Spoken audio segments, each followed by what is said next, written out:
Welcome, everyone, to new game Scrutinized. I watched a few videos on this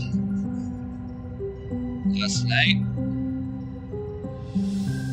It's a pretty well-run game.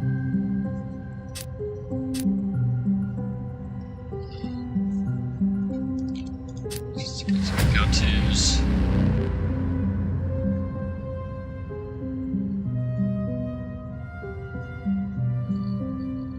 Okay.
Icon.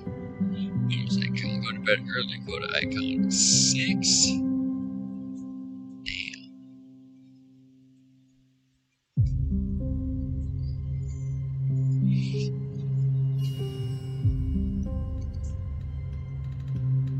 I think we got it.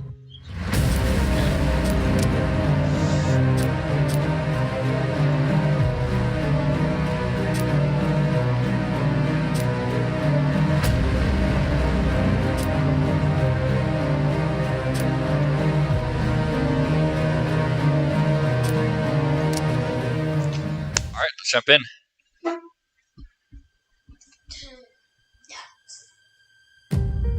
When she was a kid, Luna aspired to be a superhero.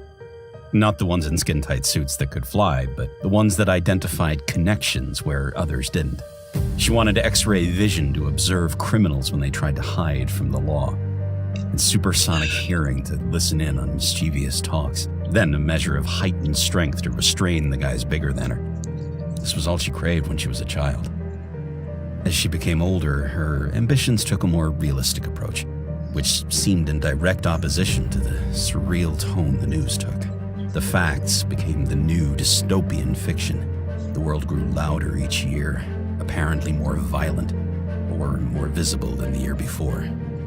Her generation grew up looking to cull the increasingly violent trends that saw mass incarcerations, drug wars, and serial killers studying to gain notoriety. Luna took the analytical route in her quest for justice, feeling more at home processing case files, evidence, and connecting dots. Her cousin, a sister almost, enrolled in the academy and became an officer of the law. Even extended family, no matter how far away, seemed to gravitate towards law enforcement, almost as if it were in their blood. A murderer becomes a serial killer with just 2 more kills. A coworker informed her over scones and coffee one morning. This one had 3 total that day, but that number hit double digits soon enough, accumulating corpses of officers, criminal lawyers, and several field investigators to a growing pile of victims. The news on TV, becoming more unreal as the years ticked on by, ran the blue blood killer story 24/7.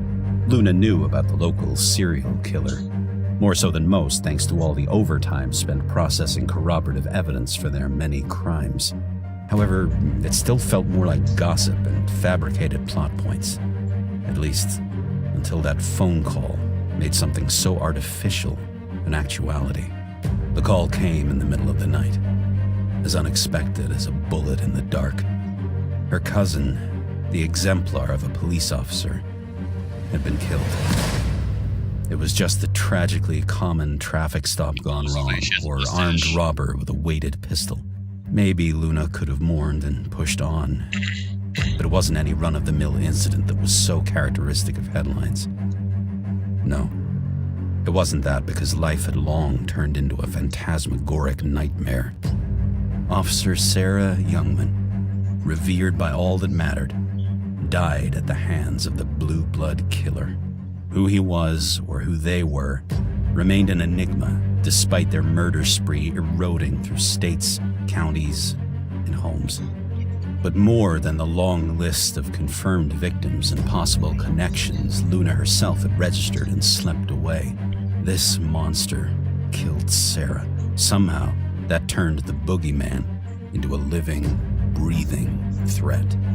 No longer was this tyrant a thing she filed at the end of the day. It wasn't an obsession of the media. He was here, and if